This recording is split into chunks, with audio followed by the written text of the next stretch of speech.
औज़ुबिल्लाहिस्समीइल अलीम मिनश्शैतानिर लईनिर रजीम।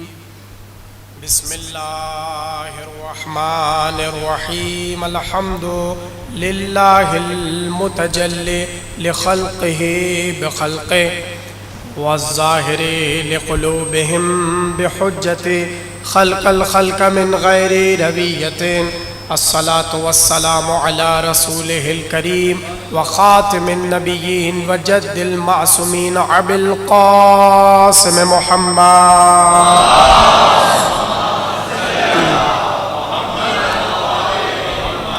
व आलिहि तय्यबीन ताहिरीन अल मासूमीन अल्लज़ीना अज़हबल्लाहु अन्हुमुर रिज्सा व ताहरहुम तत्हीरा।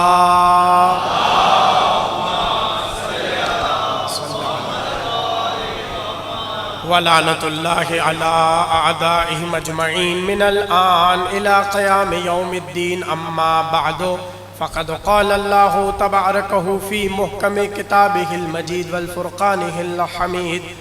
बिस्मिल्लाहिर रहमानिर रहीम।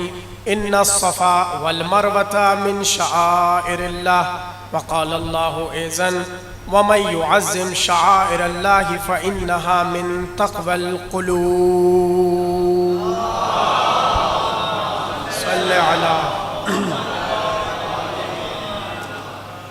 1443 हिजरी के अशरा मुहर्रम की आज छठी तकरीर आप हजरात इस अज़ाख़ाने में समात फरमा रहे हैं।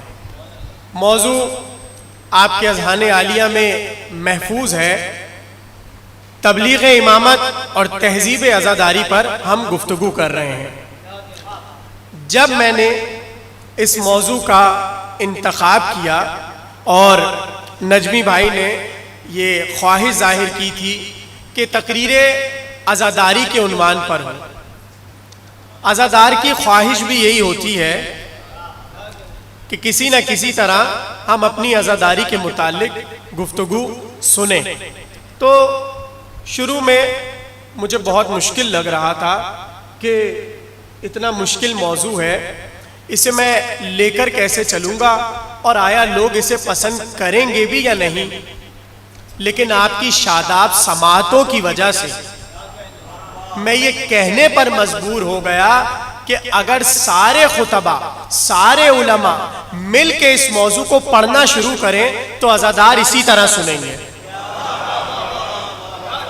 अज़ादार इसी तरीके से अज़ादारी के उन्वान पर सुनेंगे।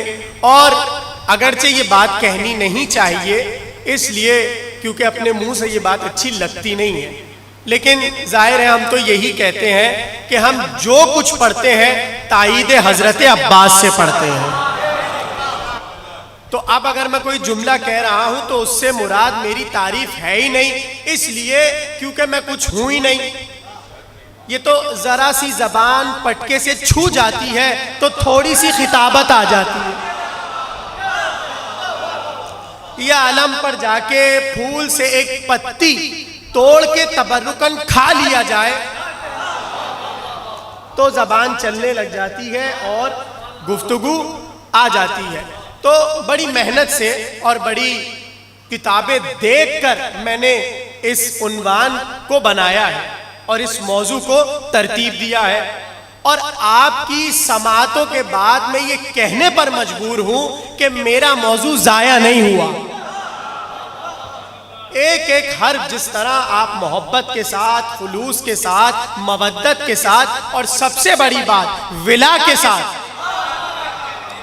समात फरमा रहे हैं, आप यकीन जानिए मेरा भी दिल बढ़ रहा है। और मुसलसल मेरे पास फेसबुक पे अगर मैं आपको अभी खोल के दिखा दूं अपना फेसबुक, इतने मैसेजेस आ रहे हैं और इतनी लोग तारीफें कर रहे हैं, मोहब्बतें अपनी मोहब्बतों का इजहार कर रहे हैं और बता रहे हैं कॉल करके। कोई जाफर तैयार से आ रहा है, कोई शाह फैसल से आ रहा है, कोई अंचोली से आ रहा है, यानी सब चाह ये रहे हैं कि हमें तहजीब अज़ादारी सुननी है।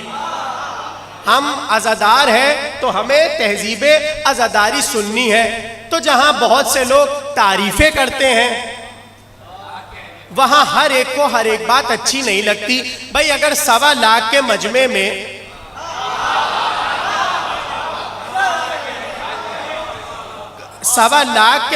ने लाखों में मौला अली को वली माना था, तो उसमें एक हारिस भी था जो तिल मिला गया था। उसमें एक हारिस भी था जो जिक्र अली सुनकर और विलाय अली सुनकर तिल मिला गया। तो क्या उसके तिल मिलाने पे रसूल अल्लाह ने यह कहा कि अब हम अली को वली नहीं बनाएंगे? नहीं, रसूल अल्लाह ने अपने उस काम को मुकम्मल किया जो काम हुक्म इलाही से रसूल अल्लाह पर परवरदिगार आलम ने वाजिब कर दिया था। इसी तरह जैसे नमाज वाजिब की थी, इसी तरह जैसे रोजा वाजिब किया था। तो अब चूंकि कल हमने पूरी मजलिस में ये आपको बताया कि पाकिस्तान की आज़ादारी में अहले तशय्यो का कितना किरदार है, तो इसका मतलब कतई ये नहीं है कि हमारे बरादरान अहले सुन्नत पीछे रहे। नहीं, जिस तरह हमने कुर्बानियां पेश की, जिस तरह हम कदम कदम पर पाकिस्तान के लिए खड़े रहे, इसी तरह हमारे साथ साथ हमारे भाई खड़े हुए थे। और ये जुमला कल भी मैंने कहा था। अब पता नहीं पूरी 1 घंटे 26 मिनट की तकरीर में शायद इस वक्त उनके कान खराब हो गए थे जो ये बात उन्होंने नहीं सुनी। तो इसलिए मैं दोबारा तकरार कर दूं कि पाकिस्तान बनाने में जिस तरह अहले तशय्यो का किरदार है, इसी तरह हमारे बरादराने अहले सुन्नत का किरदार है।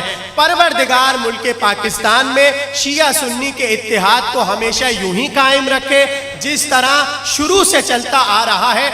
इसलिए क्योंकि जब मैंने कल ये बात बताई थी कि ताजियानी फैमिली खारादर से ताजिए निकालती थी, तो ऐसा नहीं है कि ताजियानी तन्हा ताजिए उठाते थे, बल्कि पाकिस्तान की तारीख में दलील के साथ कह रहा हूं, सबसे ज्यादा ताजिए सुन्नियों ने उठाए हैं। तारीख पाकिस्तान में, तारीख लखनऊ में, तारीख हिंदुस्तान में जितने भी ताजिए उठे हैं, आप जाके उनकी फहरिस्त देखिए। शियों के ताजिए कम हैं, अहले सुन्नत के ताजिए ज्यादा हैं। ये कोई ढकी छुपी बात नहीं है, ये सारी बातें किताबों में लिखी हुई है। इसलिए कि वो भी जानते हैं कि ये शिआर हुसैनी है। तो जो हमारे बरादरान शायर इलाही के कायल है, वो शायर हुसैनी के भी कायल है। और वो ये बात मानते हैं कि जिस तरह शायरुल्लाह की ताजीम है, इसी तरह शायर हुसैनी की भी ताजीम है। और मैंने यही कहा कि परवरदिगार आलम ने अपनी तबलीग का जरिया अपने शायर को बनाया। और कुरान ने क्या कहा? इन्ना सफा वल मरवता मिन शाइरिल्लाह। ये सफा और ये मरवा ये अल्लाह की निशानियां हैं। तो परवरदिगार, ये जो तेरे शायर हैं, अब इनका मुसलमान करे क्या? तो खुदा ने कहा वमन युअज़्ज़िम शाइरल्लाह फ़इन्नहा मिन तक़वल क़ुलूब। जो अल्लाह के शायर का एहतराम करता है, ताजीम करता है, अल्लाह उसे साहिब तकवा बना देता है, वो तकवे वाला हो जाता है। शायरुल्लाह की ताजीम करने की बात। तो अब तकरीर शुरू हो रही है। पालने वाले बस इतना बता दे, ये शायरुल्लाह की, ये तेरी निशानियों की, ये तेरी अलामतों की शैतान भी गुजरता था। जब फरिश्ते गुजरते थे तो हजरत आदम का इहराम करे वो फरिश्ता होता है, जो निस्बत की तौहीन करे वो शैतान होता है। जो निस्बत का एहतराम करेगा अल्लाह उसे फरिश्ता बना रहा है, और जो निस्बत की तौहीन करेगा वो कौन होगा? शैतान होगा। तो ये जितने भी हुसैन के अज़ादार बैठे हैं, ये चूंकि शायरुल्लाह की ताजीम करते हैं, ये सिर्फ अज़ादार नहीं है, फरिश्ते हैं। आप सब फरिश्तों से कम थोड़ी है। अब मैं एक दलील दे दूं, पहले जुमला कह दूं खतरनाक और फिर दलील दे दूं। आप सब सिर्फ फरिश्ते नहीं हैं, आपकी वजह से फरिश्ते बनते हैं। पीछे वाले आज नाराज है क्या मुझसे? आपकी वजह से फरिश्ते खल्क होते हैं, बनते हैं। आप कहेंगे दलील इमाम जाफर सादिक मोहम्मद इमाम सादिक की हदीस कामिलुल ज़ियारत में इब्ने कौलवे ने लिखी कि जब हुसैन का ज़ाहिर करबला पहुंचता है और धूप के मारे उसका पसीना निकलता है, अल्लाह उस पसीने को जाया नहीं होने देता, उस पसीने से फरिश्ते बनाता है।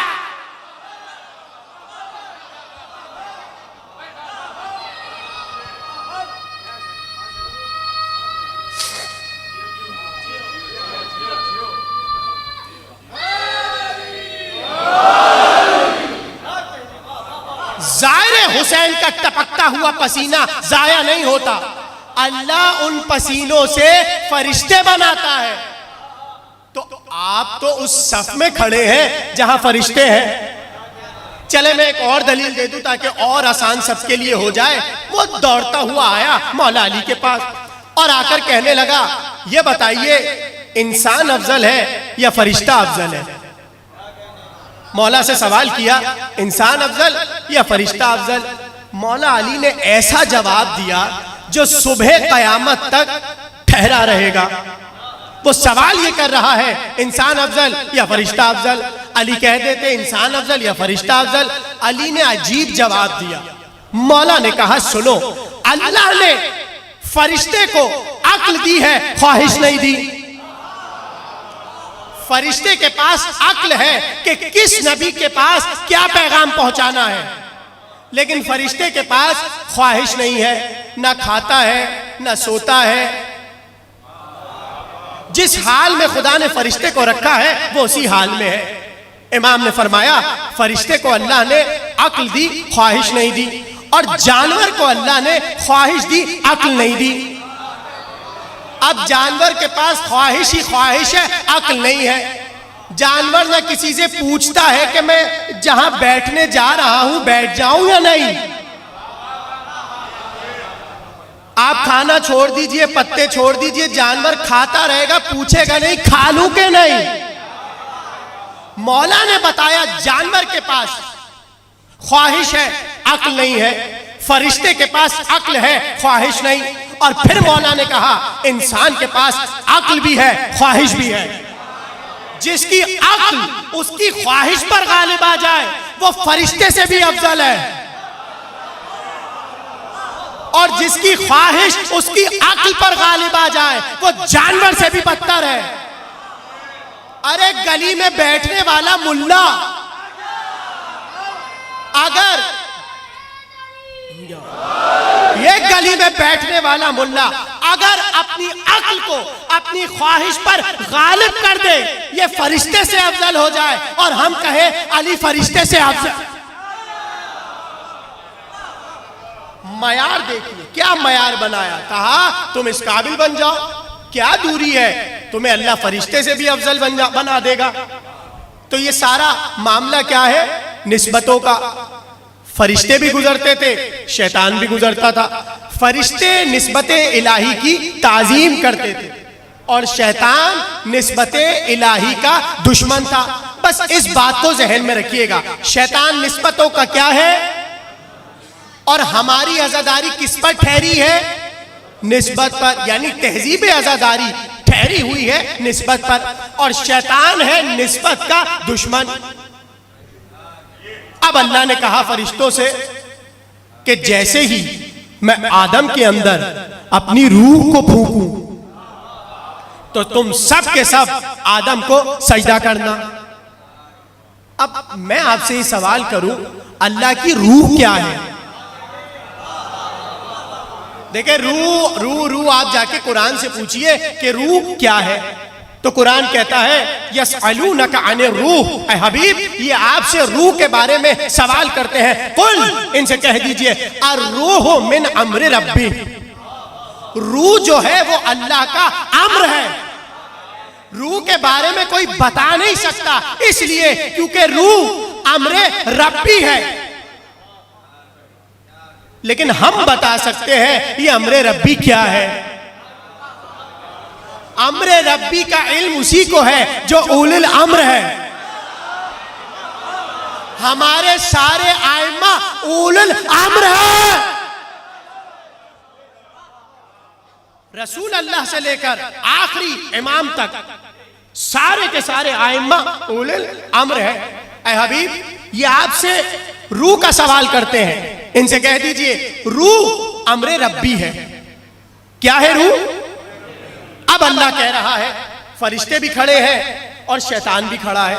अल्लाह ने कहा जैसे ही मैं आदम के अंदर अपनी रूह को फूंकूं, तुम सब के सब सजदे में चले जाना। अब कुरान कहता है वइज़ क़ुलना लिल मलाइकति वइज़ क़ुलना लिल मलाइकति इसजुदू लि आदम फसजदू इल्ला इब्लीस अबा वस्तकबर व कान मिनल काफिरीन। जब हमने कहा सब के सब आदम को सजदा करो, फरिश्तों ने सजदा किया, शैतान ने नहीं किया।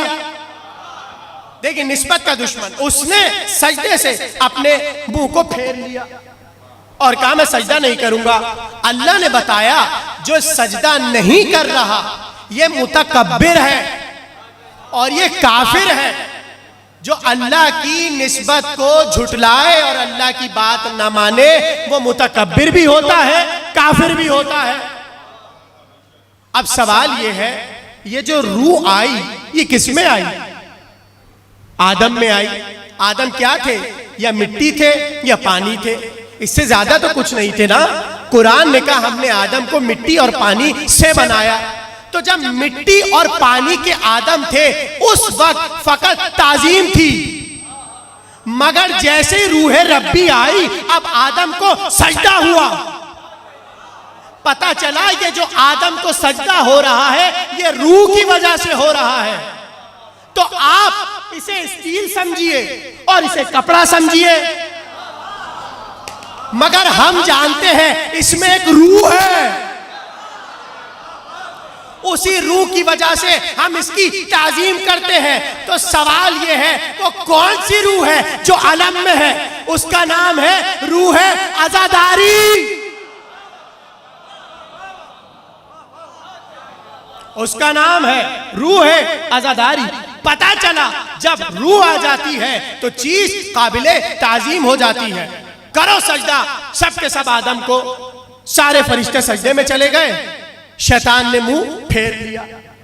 तो अब अल्लाह ने पूछा मा मना आका अंतस्जुदा लिमा खलक़तु बियदैया, तूने आदम को सजदा क्यों नहीं किया? इसे हमने अपने दोनों हाथों से बनाया। तू आदम को सजदा क्यों नहीं करता? इसे हमने अपने दोनों हाथों से बनाया। अब तारीख और तमाम मसालिक, तमाम मज़ाहिब मुझे ये बताएं अल्लाह के हाथ कहां हैं?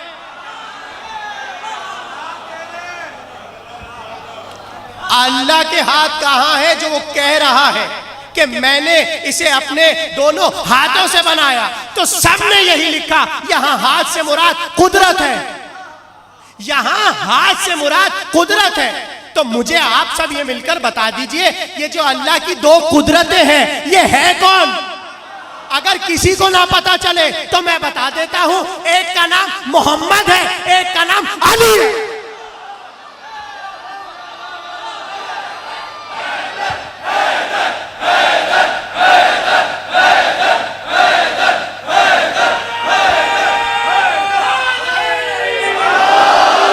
सलामत रहे, सलामत रहे। आप जाग चुके, मजलिस शुरू हो चुकी।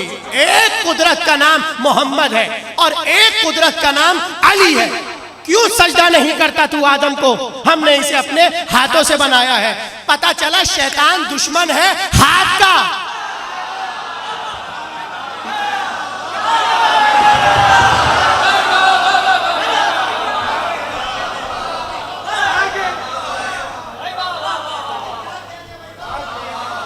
नहीं करेंगे सजदा।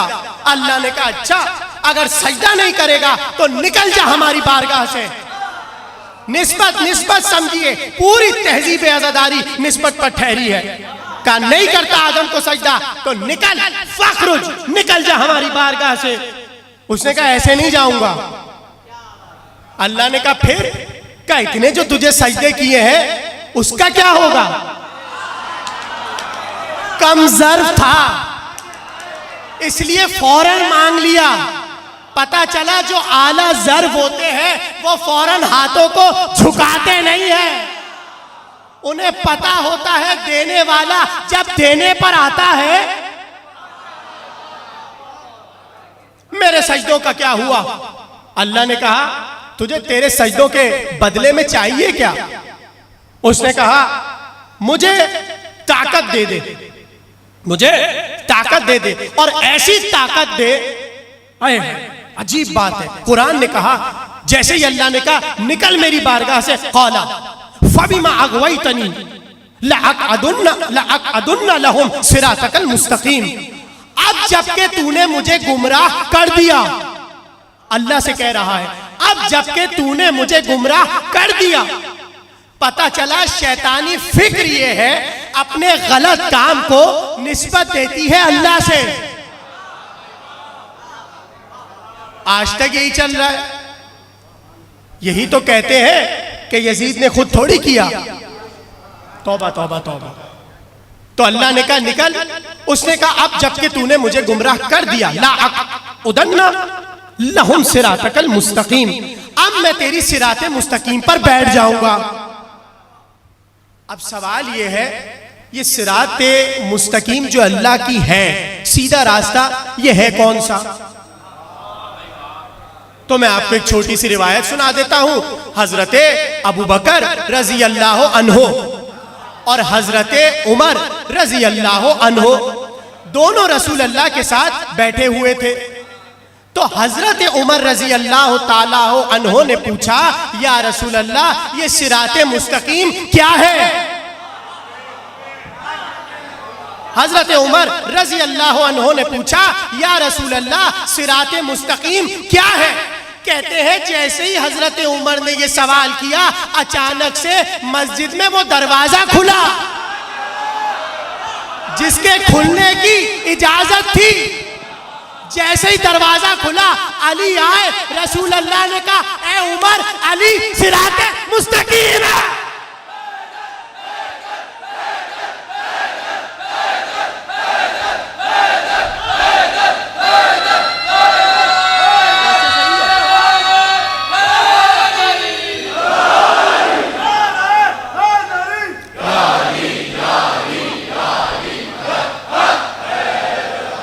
सिराते मुस्तकीम अली है। तो शैतान अल्लाह से क्या कह रहा है? मैं सिराते मुस्तकीम पर बैठ जाऊंगा। तो अब अल्लामा तालिब जौहरी का जुमला नकल कर दूं, शैतान ना वहदानियत इलाही से भटकाएगा ना रिसालत रसूल से भटकाएगा। शैतान दुश्मन है विलायत अली का।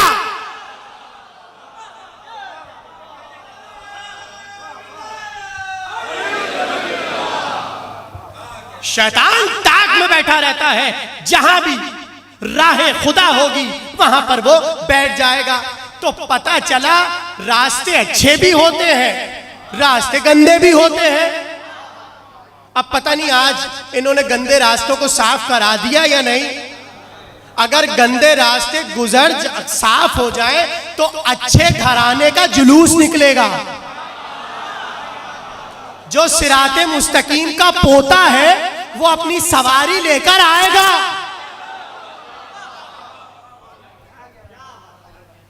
अच्छे भी रास्ते हैं, बुरे रास्ते भी हैं। तो जो अच्छे रास्तों पर चलते हैं वो मुहज्जब होते हैं और जो बुरे रास्तों पर चलते हैं वो बद तहजीब होते हैं। चूंकि हमने सिराते अली से तमस्सुक किया इसलिए तहजीब आजादारी हमारे मुकद्दर में आई। निकल जा तू हमारी बारगाह से। उसने कहा मैं तेरी सिराते मुस्तकीम पर बैठ जाऊंगा, आगे से भी बहकाऊंगा, पीछे से भी बहकाऊंगा, दाएं से भी बहकाऊंगा, बाएं से भी बहकाऊंगा और सबको बहकाता रहूंगा। अब बार बार अल्लाह को एक ही बात किए जा रहा है, सबको बहकाऊंगा, सबको बहकाऊंगा, सबको बहकाऊंगा। 3-4 बार कुरान ने ये वाकया नकल किया। तो मैं कहूं परवरदिगार ये तुझसे लड़ रहा है, तू आयतों से ये वाली आयतें निकाल दे। ये तू दुश्मन का जिक्र कर क्यों रहा है? अल्लाह ने कहा दुश्मन का जिक्र इसलिए हो रहा है ताकि अच्छे लोग खराब ना हो जाए। ताकि अच्छे लोग खराब ना हो जाए। उसने कहा मैं बहकाता रहूंगा, बहकाता रहूंगा, बहकाता रहूंगा। ऐसा जवाब अल्लाह ने दिया कि शैतान तिलमिला गया। उसने कहा बहकाता रहूंगा, सबको बहका दूंगा। अल्लाह ने कहा ठीक है, तो मैं सबको जहन्नम में डाल दूंगा। तू सबको बहकाएगा, मैं सबको उठा के जहन्नम में डाल दूंगा।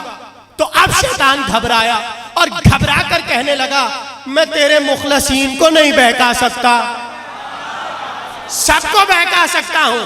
अल्लाह ने कहा सबको जहन्नम में डाल दूंगा। उसने कहा तेरे मुखलसीन को नहीं बहका सकता। पूछा गया रसूल अल्लाह से ये मुखलसीन है कौन? कहा अली के चाहने वाले।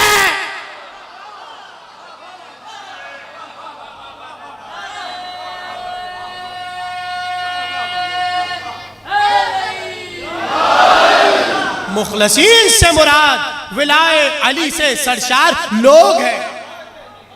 तो आप सब मुखलसीन हैं, तो आपको बहका थोड़ी सकता। लेकिन अगर बहकाएगा तो बहकाएगा कैसे? विलायत अली से।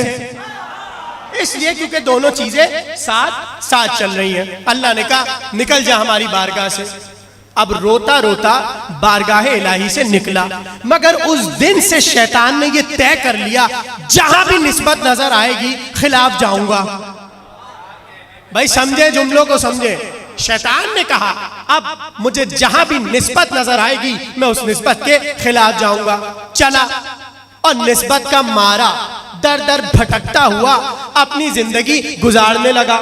यहां तक कि एक दिन शैतान बैठा हुआ था और सोचने लगा ये कब तक मेरी अल्लाह से जंग चलती रहेगी, कब तक मैं अपनी जंग को जारी रखूं। तो उसने एक काम किया। अब वो काम क्या किया वो आप सुन लीजिए। एक नबी थे अल्लाह के, नाम में इख्तिलाफ है, मगर वाकया ये है कि वो निस्बतों का मारा शैतान नबी के पास आया और आके कहने लगा या नबी अल्लाह मुझसे बहुत बड़ी खता हो गई।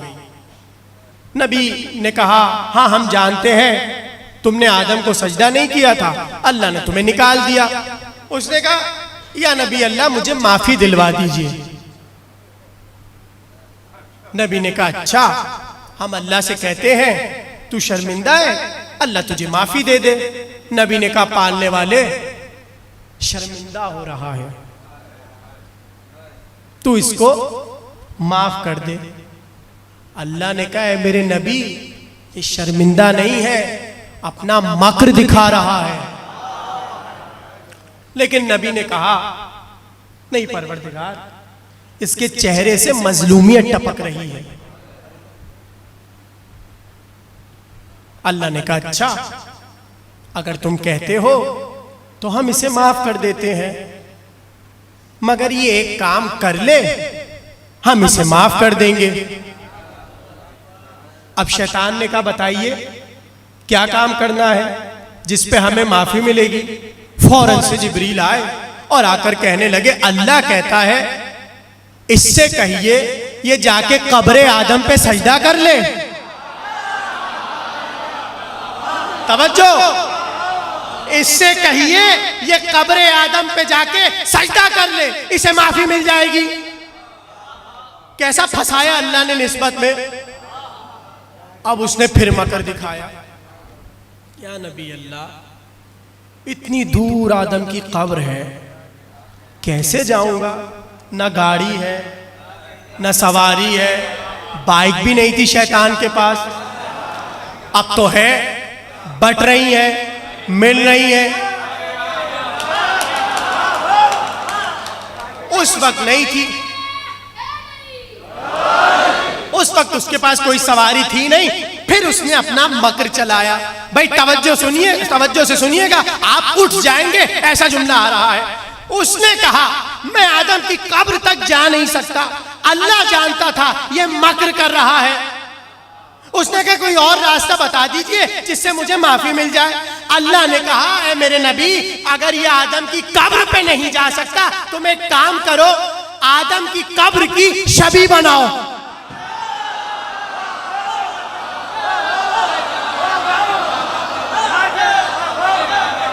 अगर आदम की कब्र पे नहीं जा सकता, आदम की कब्र की छवि बनाओ ताकि ये सजदा करे। उसने देखा निस्बतों से तो मैं जान छुड़ा रहा था, ये अल्लाह ही छवि हाथ बनाता है।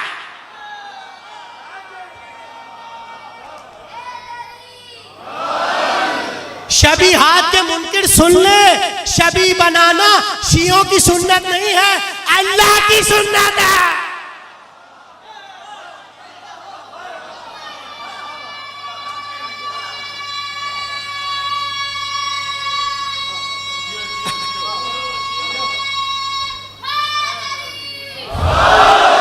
कर सजदा आदम को, ये शबी बना दी हमने कब्र की, शबी ही को सजदा कर ले।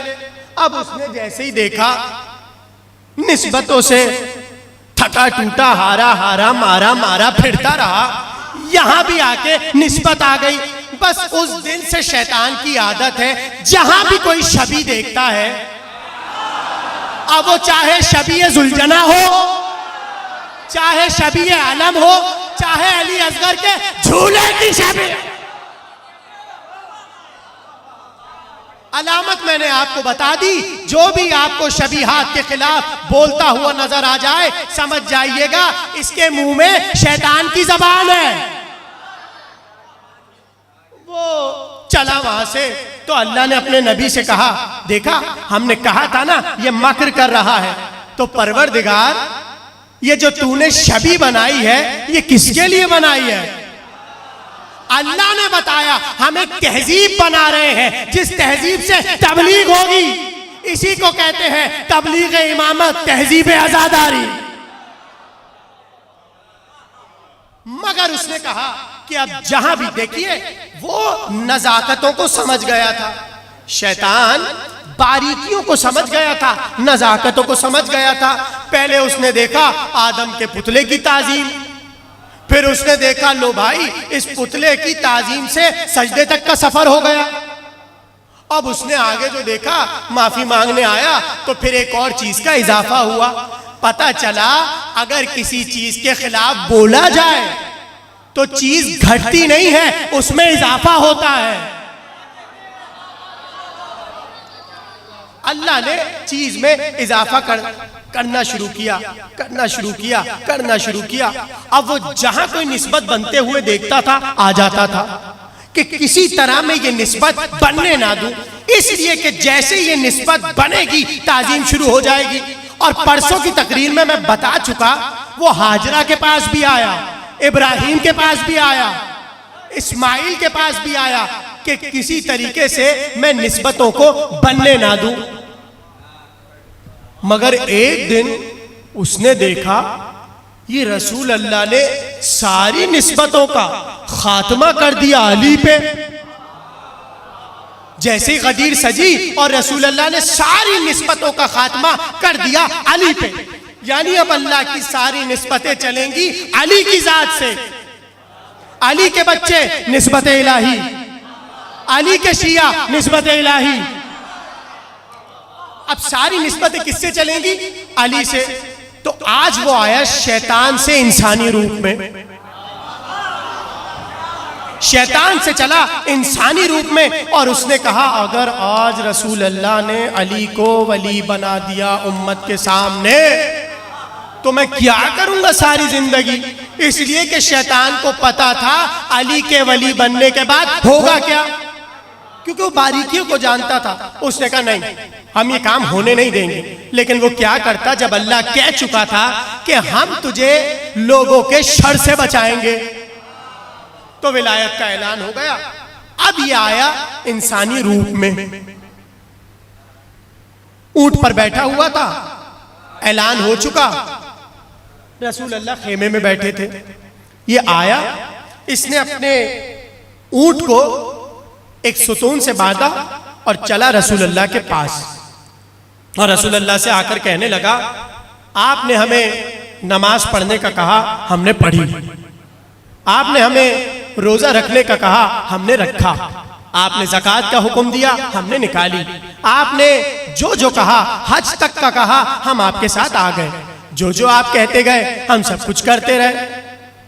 ये बताइए ये अली को जो आपने वली बनाया है, अली को जो आपने मौला बनाया है, क्या ये आपने अपनी मर्जी से बनाया है या अल्लाह ने बनाया है?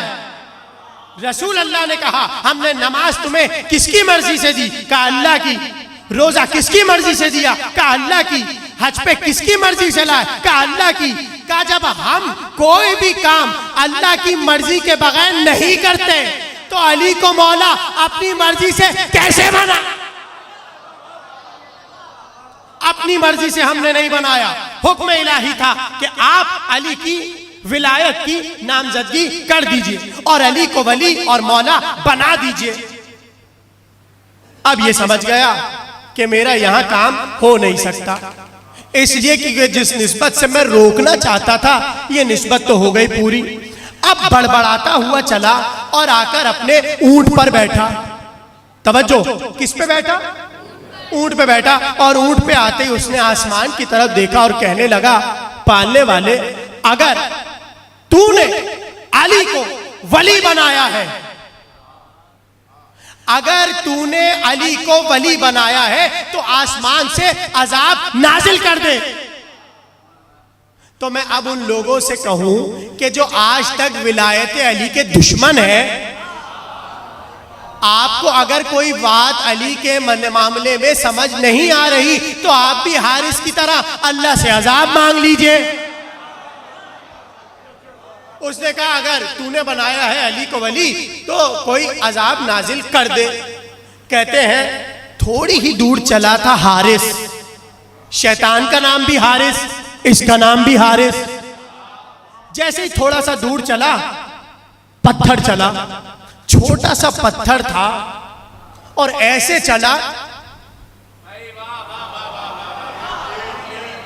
आधा धड़ वहां गिरा। मैं अल्लाह से कहूं, पालने वाले, तुझे मारना ही था तो सिर्फ हारिस को मारता, ये बेचारा ऊंट क्यों मारा गया?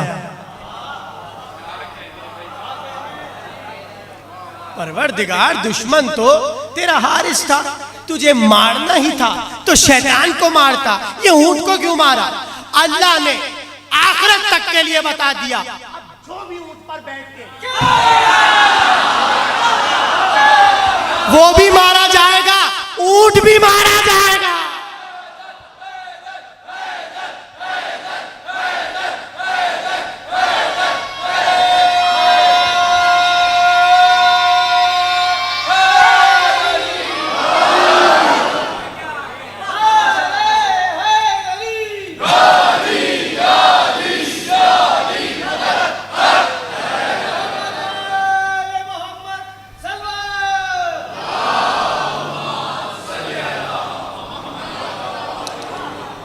इसलिए ये ऊंट मारा जाएगा क्योंकि इस निस्बत को इस ऊंट को निस्बत हो गई हारिस से। तो निस्बतों को समझ रहे हैं ना आप? तो उस दिन से शैतान समझ गया अब हमारी कुछ चलने वाली नहीं है, इसलिए क्योंकि अल्लाह तो बार बार कभी आदम के सजदे में निस्बत, कभी नबी के कब्र को निस्बत बना रहा है, कभी शबी बना रहा है, कभी इब्राहिम के जरिए निस्बत कायम कर रहा है, तो कभी किसी जरिए कभी किसी जरिए। शैतान समझ गया अब हम निस्बतों का कुछ नहीं कर सकते। तो एक ही चीज शैतान के पास बची उस दिन के बाद से कि जब कुछ कर नहीं सकते तो बोलो, बोलते रहो, बोलते रहो, बोलते रहो, बोलते रहो, बोलते रहो, बोलते रहो। ये शैतान ने उस दिन से तय कर लिया अब हमें सिर्फ बोलना है। तो अल्लाह ने तन्हा थोड़ी निस्बतों को कायम किया, अपने नबी से भी कहा आपको भी निस्बतें कायम करनी है, ऐ मेरे हबीब आपको भी निस्बतें कायम करनी है। अब सवाल ये उठता है क्या रसूल अल्लाह की जिंदगी में कोई ऐसा वाकया है कि जिसमें हमें निस्बतों से सहारा मिले? तो वाकया सबका सुना हुआ है, एक बार फिर सुन लो ताकि निस्बत को समझ सको। कहते हैं जैसे ही हजरत जिब्रील लेके चले फरिश्तों की तादाद अर्श से फर्श की तरफ, तो वो जजीरे में बैठा कहने लगा ए जिब्रील कहां जा रहे हो? ए ए जिब्रील कहां जा रहे हो? तो फौरन से जिब्रील ने कहा, ए फितरुस, हम जा रहे हैं रसूल अल्लाह को खुशखबरी देने के लिए, मुबारकबाद देने के लिए। कहा क्यों? कहा इसलिए क्योंकि रसूल अल्लाह के यहाँ हुसैन पैदा हुए हैं।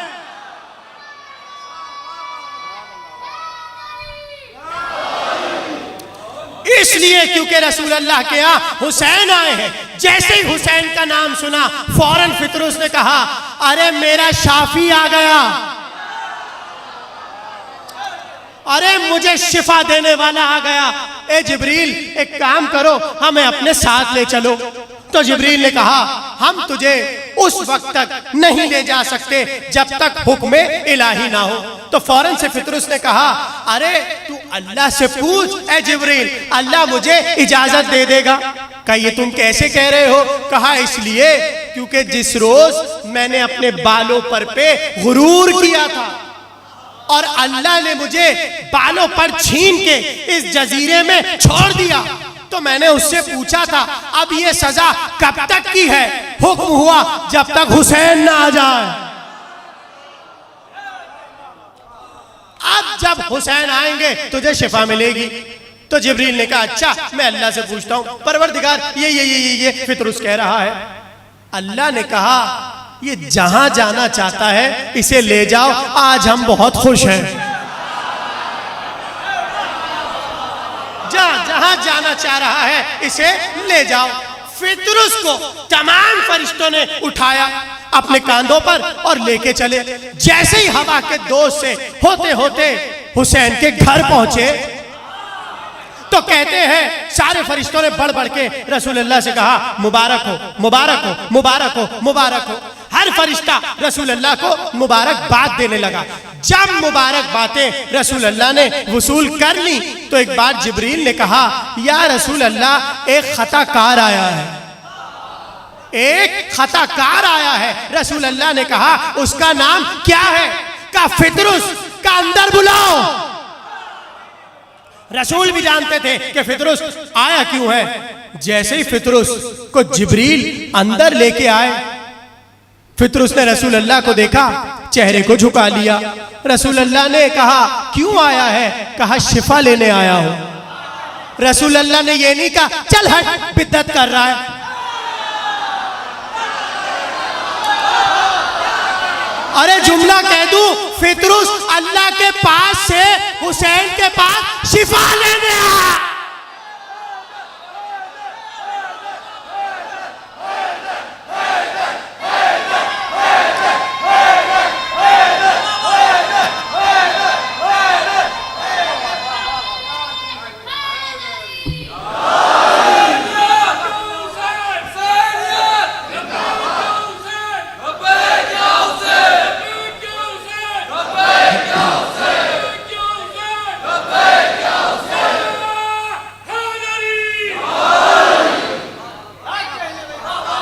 कहां से जा रहा है फितरुस? खुदा के पास से, और आया रसूल अल्लाह के पास। तो रसूल अल्लाह ने ये थोड़ी कहा कि क्या तू बिदात करता है, वहां से आ रहा है यहां पर शिफा के लिए। और फिर रसूल ने क्या कहा? शिफा चाहिए? उसने कहा।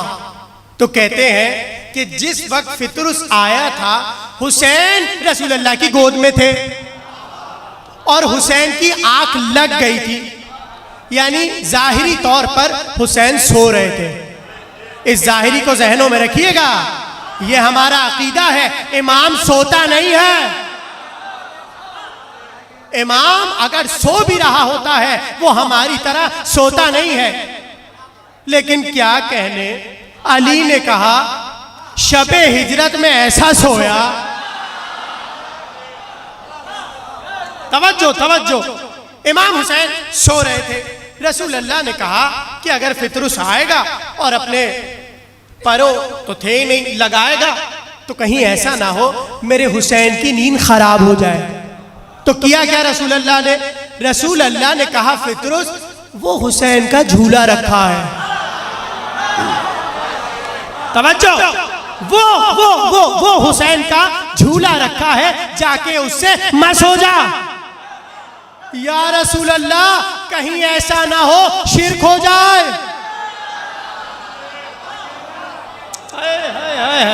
कल यहीं से तकरीर शुरू होगी। या रसूल अल्लाह, ये हुसैन मौजूद है गोद में, कहिए फितरुस से जल्दी आए और हुसैन से मस हो जाए। कहा नहीं, हम फितरुस को हुसैन से मस नहीं करेंगे। का क्यों? का इसलिए क्योंकि हुसैन का नूर फितरुस बर्दाश्त नहीं कर सकता। नारे हैदरी, बावाज़े बुलंद नारे सलवात। तहजीब आज़ादारी, तहजीब आज़ादारी, निस्बत समझिए। तबलीग कर रहे हैं रसूल अल्लाह निस्बत से। कहा नहीं, हुसैन के पास नहीं, वो झूला रखा है, उससे मस हो जा और तुझे शिफा मिल जाएगी। उस झूले से मस हो जा, तुझे शिफा मिल जाएगी। फितरुस जल्दी से बढ़ा, झूले से लगा। अब जैसे ही लगा,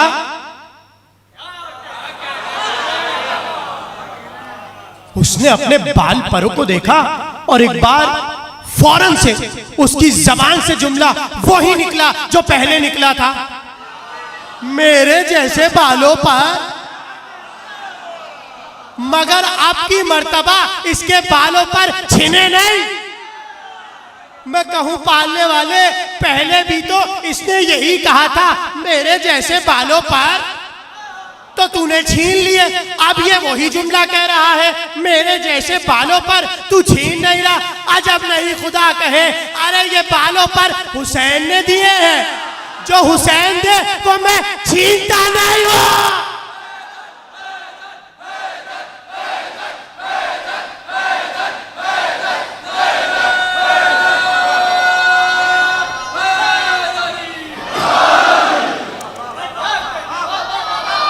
तो फिर जुमला कह दूं, एक मिनट, फिर जुमला कह दूं, अल्लाह जो हुसैन को दे दे वो चीज छीनती नहीं है।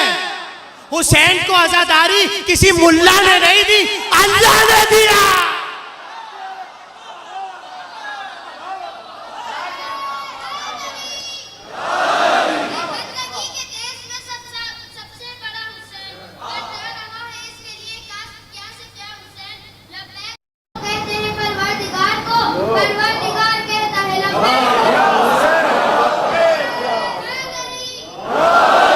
तो अब ये जो तहजीब आज़ादारी अब तक यूं ही अपनी सरसब्दो शादाबी के साथ बाकी है, ये इसलिए है क्योंकि ये हुसैन को अल्लाह ने अता की। उसने जैसे ही अपने बालों पर को देखा तो एक बार फरिश्तों के सामने कहने लगा, है किसी के मुझ जैसे बालों पर? और देखिए, इतना यकीन है फितरुस को, इतना यकीन है फितरुस को कि अब मेरे बालों पर छिनेंगे नहीं। लेकिन हमारे मौजू के लिए यहां से हमें चीज कौन सी उठानी है? वो उठानी ये है कि रसूल ने ये नहीं कहा हुसैन से मस हो। रसूल ने कहा ये जो झूला निस्बत रखता है हुसैन से, निस्बत निस्बत, तहजीब तहजीब, तबलीग तबलीग, कहा ये जो झूला निस्बत रखता है हुसैन से, इससे मस हो जाओ, जो मांगोगे मिल जाएगा। यानी रसूल अल्लाह ने रोजे आखिरत तक सबको बता दिया, अगर हमारे खानदान का जाहिरी तौर पर गैबत में हो और किसी का झूला तुम्हारे पास हो तो अली असगर बेटा भी देंगे, रिस्क भी देंगे।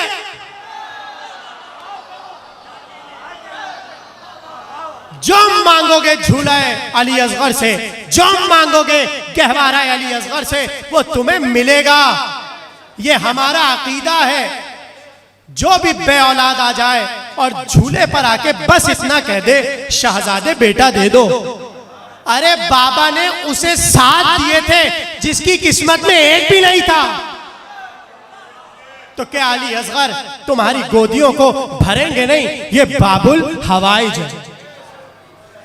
आज दुनिया हैरान है, ये इतने से बच्चे का जिक्र शिया ऐसे करते हैं कि अगर कोई बूढ़ा भी हो और उसके नाम, उसके सामने अली असगर का झूला आ जाए तो वो बूढ़ा अपनी इज्जत, अपना एहतराम, अपना स्टेटस, अपनी अजमत सब कुछ छोड़ के अली असगर के गहवारे को चूमता है। इसी का नाम है तहजीब आजादारी।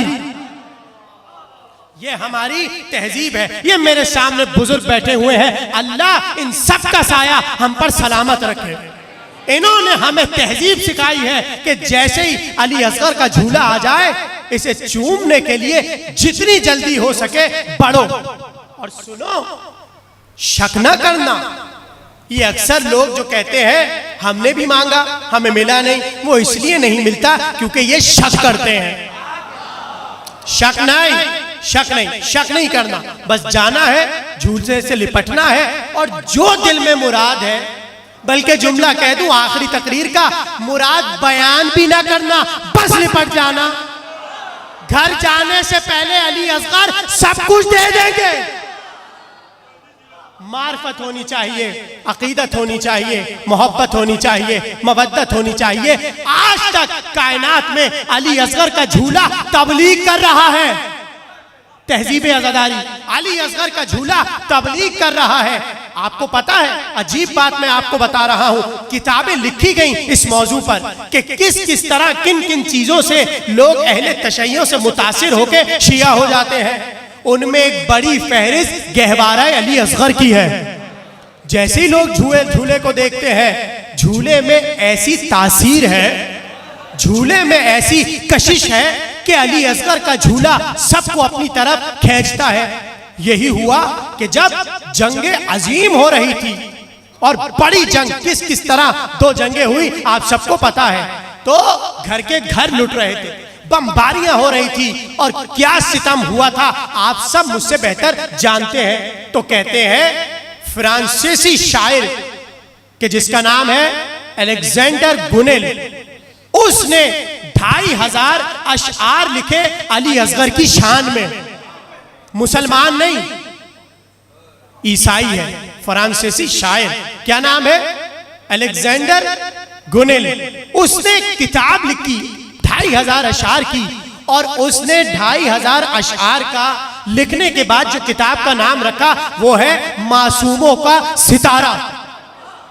अली असगर मासूमों का सितारा है। बस आखिरी जुमला देखिए कैसे आपकी तहजीब आजादारी से तबलीग हो रही है। मैं मौजू से एक पल भी नहीं हटा, सुनते जाइए और बस मसाइब शुरू हो जाएंगे। उसने 2500 अशआर लिखे और उसने बच्चों की एक अंजुमन बनाई, बच्चों की एक अंजुमन बनाई, और सारे बच्चों का सरदार बनाया अली असगर को। और उसने तमाम उन लोगों से जो आलमी इदारों में मसले हल करते हैं, उन सबको ये दरख्वास्त दी कि ये निदा और ये सदा और ये आवाज इन सब शीरख्वार बच्चों की है। ये बच्चे कह रहे हैं हमारी माओ की गोदियों को मत उजाड़ो। ये बच्चे कह रहे हैं तुम्हारे जुल्म सितम से हम भूखे मर रहे हैं। ये बच्चे बता रहे हैं कि हम पर जुल्म हो रहा है। ये बच्चे बता रहे हैं कि अगर हमें कत्ल कर दोगे तो आगे तरक्की कैसे करोगे। तो उस फ्रांसीसी शायर ने इन तमाम फरियादियों के लिए जिन बच्चों की अंजुमन को बना के सरदार बनाया, उस सरदार का नाम है अली असगर। तो अगर ये पूरी कौम मिलके अली असगर की सीरत को पढ़ ले, आप कहेंगे 6 महीने के बच्चे की कोई सीरत होती है? हमसे आके पूछो तो हम बताएंगे अली असगर उसी जगह पर खड़े हैं जहां आदम खड़े हैं। अली असगर उसी मुकाम पे खड़े हैं जहां नूह खड़े हैं। इसलिए कि आदम क्या कर रहे थे, नूह क्या कर रहे थे, मूसा क्या कर रहे थे, इंसानियत की बका का ऐलान कर रहे थे। जो काम अंबिया कर रहे थे वही काम हुसैन का अली असगर करता है। जो कौम अली असगर का मातम करती है, जो कौम अली असगर पर गिरिया करती है, जो कौम अली असगर पर रोती है, वो किसी के बच्चों पर सितम नहीं करती, वो किसी के बच्चों पर जुल्म नहीं करती। हाय अली असगर, इतने छोटे से तुम और इतना बड़ा काम कर गए कि आज भी तुम्हारा नाम सुनते ही देखो मेरे शहजादे, इन सब अज़ादारों की आंखों में आंसू आ गए। ये सब तुम्हें अपना बाबुल हवाइज कहते हैं। ऐ मेरे शहजादे, इधर बहुत से बे औलाद बैठे हैं। ए शहजादा अली असगर, पर्दे में मेरी कुछ बहनें बैठी हैं जिन्हें औलाद नहीं है। ऐ अली असगर, तुम्हें वास्ता तुम्हारे बाबा का, इन सबको औलाद दे दो। ऐ अली असगर, इस बस में वो लोग भी बैठे हैं जो बेरोजगार हैं। ऐ अली असगर, इन सबको बरसरे रोजगार कर दो। ऐ अली असगर, इस बस में वो लोग बैठे हैं जिनके रिस्क में तंगी है। ऐ अली असगर, इन सब के रिस्क को वाफिर मिकदार में बढ़ा दो। यही हमारा अकीदा है, यही हमारी तहजीब है और यही हमारा शिआर है। एक बार मजलूमियत से आकर हुसैन ने कहा, हल मिन नासिर यंसुरुना। खुदा आपकी आवाजों को सलामत रखे, गिरिया करने के लिए आप तैयार हैं? हल मिन नासिर यंसुरुना। जैसे ही हुसैन ने आवाज़े इस्तगासा को बुलंद किया, ज़ैनब रोती हुई खेमे से आई और तड़प कर कहने लगी, ए भैया ये कैसी सदा है? जैसे ही तुमने कहा, क्या गरीब का कोई मददगार है? अली असगर ने अपने आप को झूले से गिरा दिया। हुसैन ने कहा, ए ज़ैनब, हम समझ गए अली असगर अपने बाबा की नुसरत करना चाहते हैं, मदद करना चाहते हैं। लाओ अली असगर को दे दो, बहुत प्यासे हैं, हम 2 बूंद पानी पिलाकर ले आए। आजादारो, एक जुमला कहूं तुम्हारे रोने के लिए, तुम सब प्यासे तो नहीं बैठे। जब तुम घर से चलते हो, अपने छोटे छोटे बच्चों को पानी पिला देते हो, और अगर बच्चे को बहुत प्यास लगती है तो साथ में एक बोतल ले लेते हो। जैसे ही प्यास लगेगी बच्चे को पिला देंगे। अब जरा सोचो, हुसैन के पास एक बूंद भी नहीं है।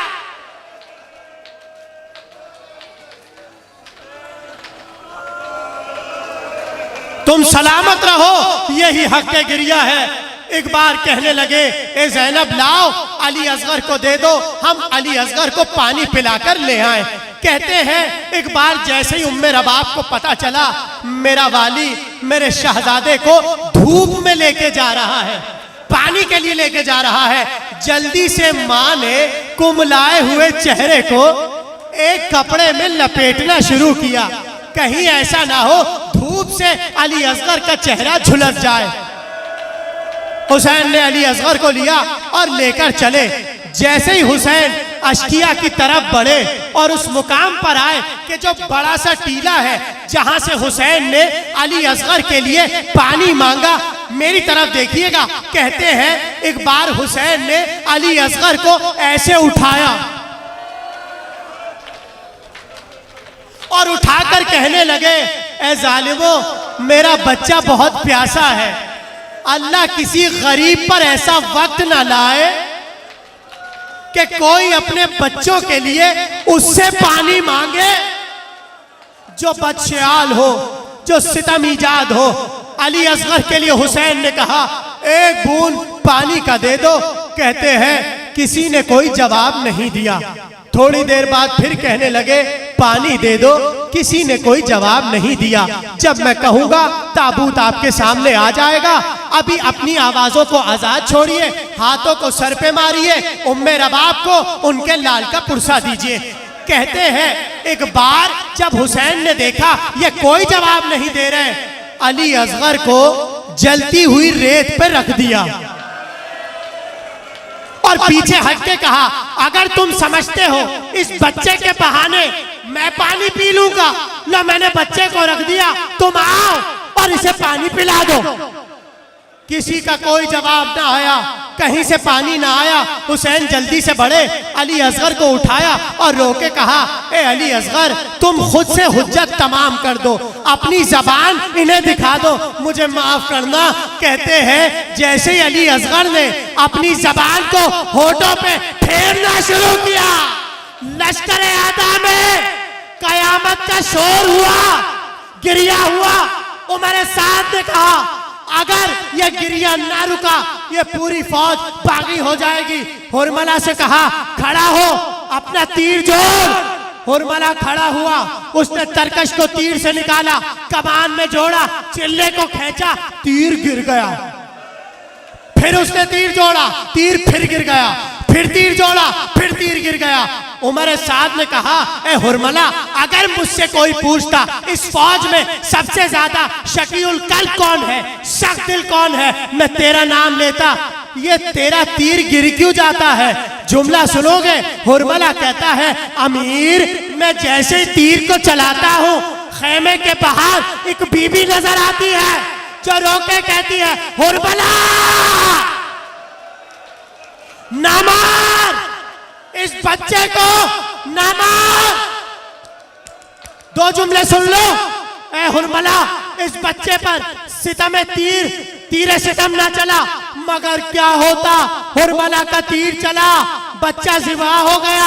आखिरी जुमला सुन लो। हुसैन चले माँ के पास और रोकर बताया, ए उम्मे रबाब, तुम्हारा बच्चा मारा गया। कयामत का जुमला है, ताबूत आने वाला है, सुन लो। कहते हैं सारी जिंदगी उम्मे रबाब अली असगर को रोती रही, गिरिया करती रही, कभी साए में नहीं आई। जब भी देखा रो रो के कहती थी, हाय अली असगर, हाय अली असगर। एक दिन सैयद सज्जाद ने कहा, ए अम्मा, बहुत गिरिया कर लिया, अब धूप से हटिए। रोकर कहने लगी, मैंने अली असगर से वादा किया है, जब तक जिंदा रहूंगी धूप से नहीं हटूंगी। सैयद सज्जाद ने कहा, ऐ अम्मा, हम इमाम हैं, इमाम होने के नाते हुक्म देते हैं, धूप से उठ जाइए। एक बार उम्मे रबाब को धूप से हटाया गया, गश आने लगा। ज़ैनब ने नफ्स पे हाथ रखा, कहा, इन्ना लिल्लाह। आखिरी जुमला, इन्ना लिल्लाह व इन्ना इलैहि राजिऊन। कहते हैं जैसे गुस्ल शुरू हुआ, उम्मे रबाब की गठरी को खोला गया, रिदा को खोला गया, उसमें कुछ मिला। जानते हो उस पल्लू में क्या बंधा था? अली असगर के झूले की लकड़ी